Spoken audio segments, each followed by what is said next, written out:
जय माता दी। मेरी वीडियो में आपका स्वागत है। नगर में मधुसूदन नाम का एक व्यक्ति रहता था। वो बहुत ही धनवान था। मधुसूदन का विवाह बालरामपुर नगर की सुंदर और गुणवती लड़की संगीता से हुआ था। एक बार मधुसूदन अपनी पत्नी को लेने बुधवार के दिन बालरामपुर गया। मधुसूदन ने पत्नी के माता पिता से संगीता को विदा कराने के लिए कहा। माता पिता बोले, बेटा आज बुधवार है, बुधवार को किसी भी शुभ कार्य के लिए यात्रा नहीं करते। लेकिन मधुसूदन नहीं माना। उसने ऐसा शुभ अशुभ की बातों को ना मानने की बात कही। दोनों ने बैलगाड़ी से यात्रा आरंभ की।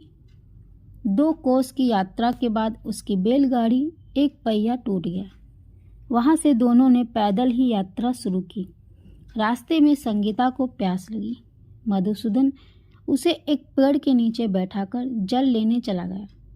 थोड़ी देर बाद जब मधुसूदन वहां जल लेकर पहुंचा तो वो बुरी तरह से हैरान हो उठा, क्योंकि उसकी पत्नी के पास उसी का शकल सूरत का एक दूसरा व्यक्ति बैठा था। संगीता भी मधुसूदन को देखकर हैरान रह गई। वो दोनों को कोई अंतर नहीं देख पा रही थी।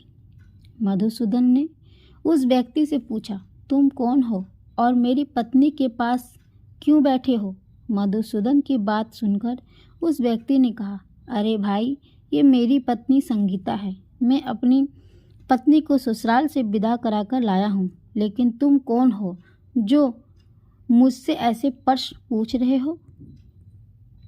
मधुसूदन ने लगभग चीखते हुए कहा, तुम जरूर कोई चोर या ठग होंगे। यह मेरी पत्नी संगीता है। मैं इसे पेड़ के नीचे बैठाकर जल लेने गया था। इस पर उस व्यक्ति ने कहा, अरे भाई, झूठ तो तुम बोल रहे हो। संगीता को प्यास लगने पर जल लेने तो मैं गया था। मैंने तो जल लाकर अपनी पत्नी को पिला भी दिया। अब तुम चुपचाप यहाँ से चलेते बनो, नहीं तो किसी सिपाही को बुलाकर तुम्हें पकड़ा दूंगा। दोनों एक दूसरे से लड़ने लगे। लड़ते देख बहुत से लोग वहाँ इकट्ठा हो गए। नगर के कुछ सिपाही भी वहाँ आ गए। सिपाही उस दोनों को पकड़कर राजा के पास ले गए। सारी कहानी सुनाई। राजा भी कई निर्णय नहीं ले पाया। संगीता भी उन दोनों में से एक को पति को नहीं पहचान पा रही थी। राजा ने दोनों को कारागार में डाल देने के लिए कहा। राजा के फैसले पर असली मधुसूदन भयभीत हो उठा। तभी आकाशवाणी हुई, मधुसूदन, तूने संगीता के माता पिता की बात नहीं मानी और बुधवार के दिन अपनी ससुराल से निकल गए। यह सब भगवान बुद्ध देव के क्रोध का कारण हो रहा है। मधुसूदन ने भगवान बुद्ध देव से प्रार्थना की, हे भगवान, हे बुद्ध देव, मुझे क्षमा कीजिए। मुझसे बहुत बड़ी गलती हो गई। भविष्य में अब कभी भी बुधवार के दिन यात्रा नहीं करूँगा और सदैव बुधवार को आपकी व्रत किया करूँगा। मधुसूदन के प्रार्थना करने से भगवान बुद्ध देव ने उसे क्षमा कर दिया। तभी दूसरा व्यक्ति राजा के सामने ही गायब हो गया। राजा और दूसरे लोग इस चमत्कार को देखकर हैरान हो गए। भगवान बुद्ध देव की इस तरह की देखकर राजा भी मधुसूदन और उसकी पत्नी को सम्मानपूर्वक विदा कर दिया। कुछ दूर चलने पर रास्ते में उसे बैलगाड़ी मिल गई।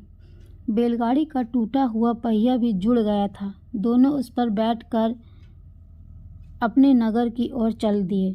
मधुसूदन और उसकी पत्नी संगीता दोनों बुधवार का व्रत करते हुए आनंदमय जीवन व्यतीत करने लगे।